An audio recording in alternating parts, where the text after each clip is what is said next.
welcome to your entertainment ticket. We have something very special for you today. Extra special. We have Al McGee, that's special. We got Ellen Darnay, that's special. We got Tom Delia, 17 years old. Extremely special. And myself, John Delia. Not special ed. Not special ed. Well, what we have for you today is our 2008 picks, top 10s. That's right. Now, And maybe somebody's got an 11th, and maybe somebody's got some extra picks for you too. So Got we're a going to couple give of you. runners up. Yeah, we got some runners up and stuff. here's the thing, though. These are not Oscar picks for me. I just picked the ones that I'm going to remember. Well, we'll talk to you later. Yeah. First, let's get to This is gonna matter, 'cause you're gonna be let's really get the weirded ground out here. rules here. What we're going to do here. We're gonna go like 10, 9. Right. Everybody do 10. We're going to go from back. All right. So for me, number 10 is Cadillac Records.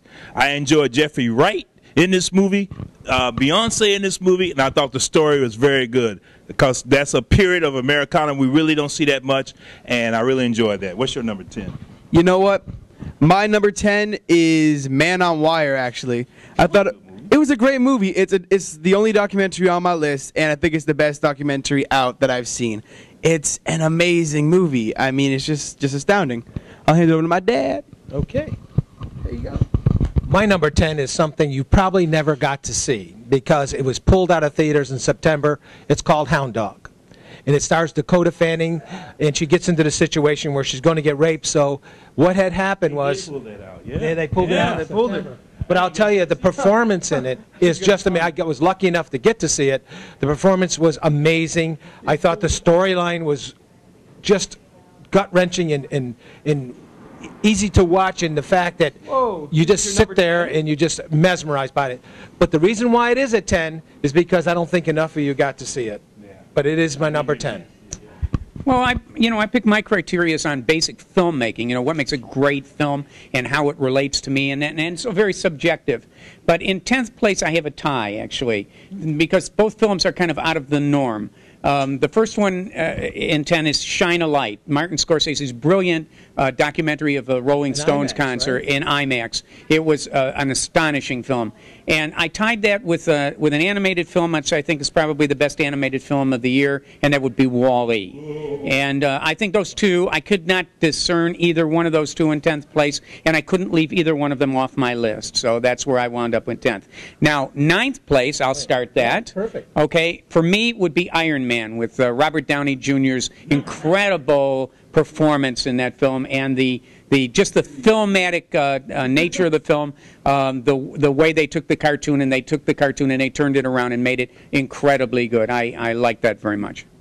That was a good choice, actually. My 9th choice is Australia. I thought the film was a beautiful, epic film. It's 3 hours, but you sit there, and 3 hours goes by fast. I agree with I enjoyed that. I enjoyed and I put that in my 9th place. But that's not my Well, the only thing I'm going to be honest, I've heard about that from my friends, is that they fell asleep. But that's my friends.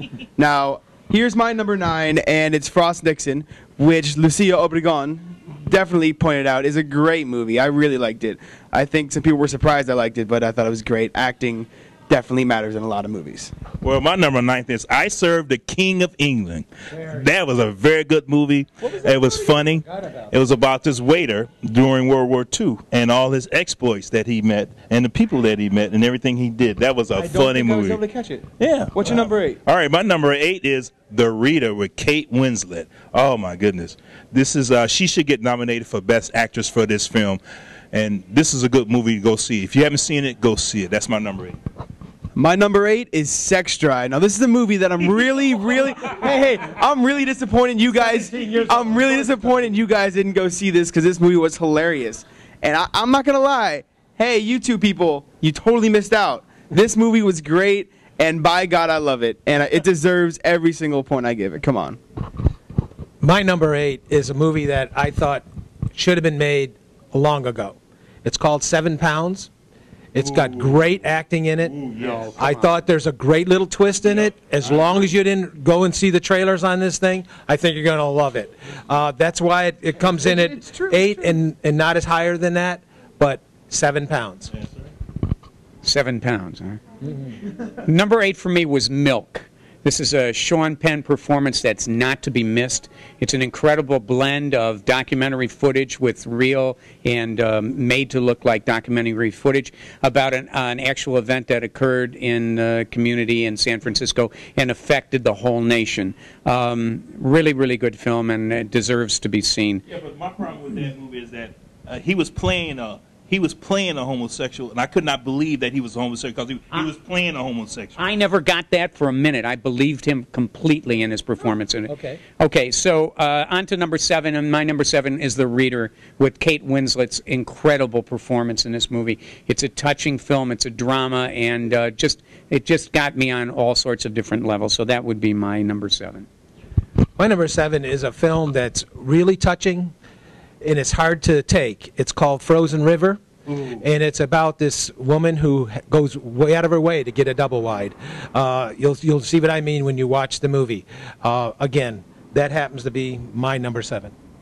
Well, apparently I really should have seen The Reader, guys. I mean, come on. But besides that, my number 7 is Forgetting Sarah Marshall, which I did not forget.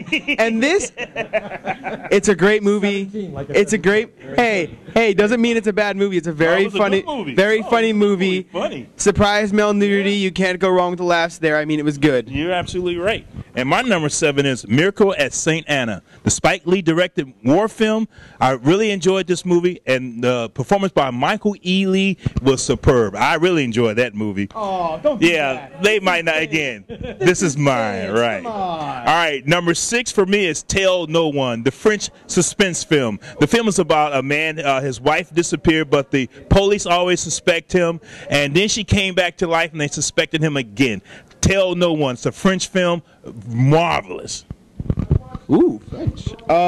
So my number 6 is Slumdog Millionaire, and I have a feeling that I have this a bit lower than a lot of other people. But wait, here's my reason. I wasn't as full with this movie as I thought it was going to be, but it's still an amazing film. I mean, you got to give it up to India. This is a definite export we need more of. Let's see, we're on number 6, right? Defiance. This is my number 6 choice. Defiance is out now? It was released in several cities just so it can get nominated. So it is considered a 2008 film. And Defiance, I liked it very much. It was, again, another one of those films that is hard to take because it involves an issue with the Jews against the Nazis, and Russian Jews. I think you're going to find it very, very compelling. Okay, number 6 for me was Gran Torino, Clint Eastwood's film, and I think the proper end to his Dirty Harry character if he doesn't ever go back on the screen again.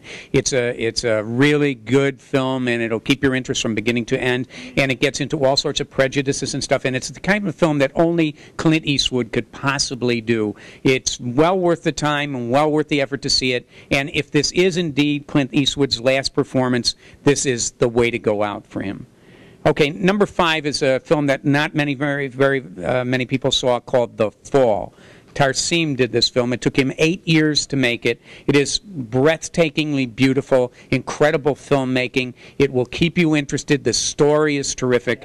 And I just love this movie, and I can't praise it enough. It's called The Fall, and it was here for a little while, and then it disappeared. It didn't find its audience. I hope it finds its audience on DVD.